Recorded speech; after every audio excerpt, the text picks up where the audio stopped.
እሺ ስልክ ስንደውል የስልክ ቁጥራችንን የደወልለት ሰው ስልክ ላይ እንዳያሳይ ከፈለግን ምን ማድረግ እንችላለን የሚለውን ነው ዛሬ የምናየው ውድ ቤተሰቦች። እንግዲህ ይህን ለተለያየ አገልግሎት እንፈልገው እንችላለን። ለምሳሌ ሰውየውን ሰርፕራይዝ ወይም ደግሞ ፍራንክ ለማድረግ ከፈለግን ወይም ደግሞ ለተለያየ ጠቃሚ አገልግሎቶች ልንጠቀምበት እንችላለን። ወደ ቪዲዮ ከመግባታችን በፊት ውድ ቤተሰቦች ይህንን ቤት ፎሎ በማድረግ እንድትጀምሩ ጠይቃችኋለሁ። ይህንን ቤት ፎሎ ወይም ደግሞ ሰብስክራይብ በማድረጋችሁ ምንድን ነው የሚጠቅማችሁ? እንደዚህ ያሉ ጠቃሚ የቴክኖሎጂ መረጃዎችን ቀለል ካሉት ጀምሮ አድቫንስድ እስከሆኑት ከኮምፒውተር ሳይንስ ጋር የሚገናኙ መረጃዎችን ወደ እናንተ የምናደርስበት ቤት ነው። እርግጠኛ ሆኜ የምነግራችሁ ውድ ቤተሰቦች የዚህ ቤት ፎሎወር ወይም ሰብስክራይበር በመሆናችሁ እጅግ ታተርፋላችሁ።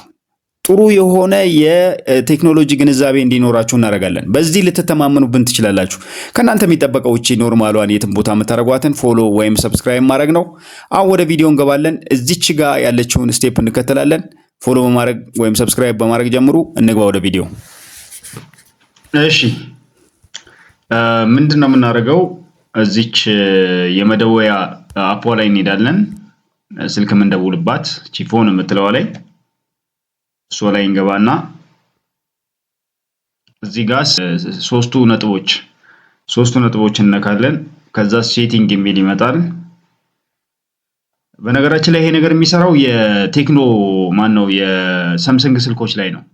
ሌሎችም ላይ ይሰራል፣ ግን እንደዚህ በቀጥታ አሁን እኔ የምነካቸው ነገሮች ጋር አይደለም የምትሄዱት። ቦታው ይለያያል፣ ስሙም ሊለያይ ይችላል፣ ቦታውም ይለያያል።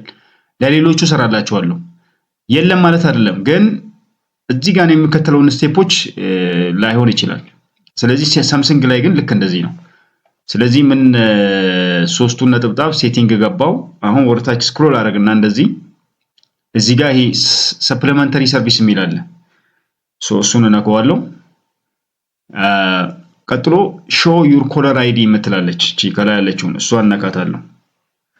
እሷን ከነካው በኋላ ኔቨር ኦልዌይስ ዲፎልት ምናምን የሚል ይመጣል። አሁን ያለው የኔ ዲፎልት ላይ ነው፣ ይሄ መደበኛው ማለት ነው። ኔቨር ካረኩት የኔ ስልክ ደዋዩ የደወልኩለት ሰው ጋር አይደርስም ማለት ነው። ከዚህ በኋላ ማንኛውም ሰው ጋር እዚህ ኔቨር ላይ ካረኩት ስደውል ስልክ ቁጥሬን ማየት አይችልም እና ፕራይቬት አረኩት ማለት ነው። ይሄ አንኖን ኮል ይባላል። እንደዚህ ያሉ ነገሮች አንዳንዴ አስፈላጊ የሚሆኑበት ጊዜ አለ። ነገር ግን ያን ስልክ ደውለን ካበቃም በኋላ እዛ ሰው ጋር ደውለን ካበቃም በኋላ ወደኋላ ብንመልሰው ጥሩ ነው። ምክንያቱም ሁልጊዜ ስልካችን እንዳይታይ ላንፈልግ እንችላለን። የዛሬው እንግዲህ ይሄን ይመስላል። ደውላችሁ ከጨረሳችሁ ወደ ዲፎልቱ ወደ መጀመሪያው ብትመልሱት ጥሩ ነው። አይ ሁልጊዜ በቃ የኔ ስልክ ሰው ለምን ያውቃል የምትሉ ከሆነ ደግሞ እዚሁ ላይ አድርጋችሁት ኔቨር ላይ መተው ትችላላችሁ። እንግዲህ ይሄ ነው የዛሬው።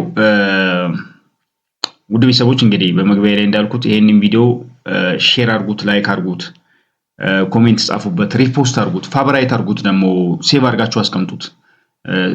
ሴቭ ማለት በቲክቶክ ፋቨራይት ማድረግ ማለት ነው። ሴቭ አድርጋችሁ አስቀምጡት፣ ተመልሳችሁ ለማየትም ይጠቅማችኋል ማለት ነው። እንግዲህ እንደዚህ ያሉ መረጃዎችን በየጊዜው እንለቅላችኋለን። ሌላም ደግሞ ጥቅም ይሰጣችኋል። ይሄ ቤት ምንድነው? የቲክቶክ አካውንት እንዲያድግላችሁ የምትፈልጉ ሰዎች የቲክቶክ ፎሎወር ማለት ነው። ፎሎወራችሁ እንዲያድግላችሁ የምትፈልጉ ሰዎች ምን ታደርጋላችሁ? እኛ ላይቭ ላይ እንወጣለን። የቲክቶክ ላይቭ ላይ እንወጣና ሰዎች ይሰባሰባሉ። አንደኛውን ፎሎ ያደርገዋል። እንደዛ እያደረግን አካውንት እናሳድጋለን። እና የምትፈልጉ ከሆነ ይሄን የኛን ቻናል ማይ ዲጂታል የሚለውን ሰርች አድርጋችሁ ቀይ ነገር ላይቭ የምትል እየበራች ከሆነ ያን ጊዜ መምጣት ትችላላችሁ። ወይ ደግሞ እናሳውቃችኋለን ወደፊት መደበኛ ጊዜ ከዚህ ሰዓት እስከዚህ ሰዓት በየቀኑ ብለን ሰዓቱን እናሳውቃችኋለን። ልክ ያ ሰዓት ሲደርስ እየመጣችሁ እንደዛም አካውንታችሁን እናሳድግላችኋለን። ነፃ አገልግሎት ነው። ምንም ክፍያ ምናምን የለውም። ዝም ብላችሁ ብቻ መምጣት ነው። እናንተ ስልካችሁን ይዛችሁ ኢንተርኔት ያለው ስልክ ይዛችሁ መምጣት ነው። እኛ ጋር ጆይን ማድረግ ነው። ባላችሁበት ሆናችሁ ማለት ነው። በአካል ያው ሊሆን እንደማይችል ታውቁታላችሁ። እና የቲክቶክ አካውንታችሁ በየቀኑ 50ም ሰው 100ም ሰው እንደ ሁኔታው እያሳደግን እንሄዳለን። ይሄም ሌላ አገልግሎት ነው ማለት ነው። ስለዚህ ለዛሬ በቃናል። ሰላም ሁኑ። በሚቀጥለው ዙር ደግሞ እንገናኛለን። ቻው።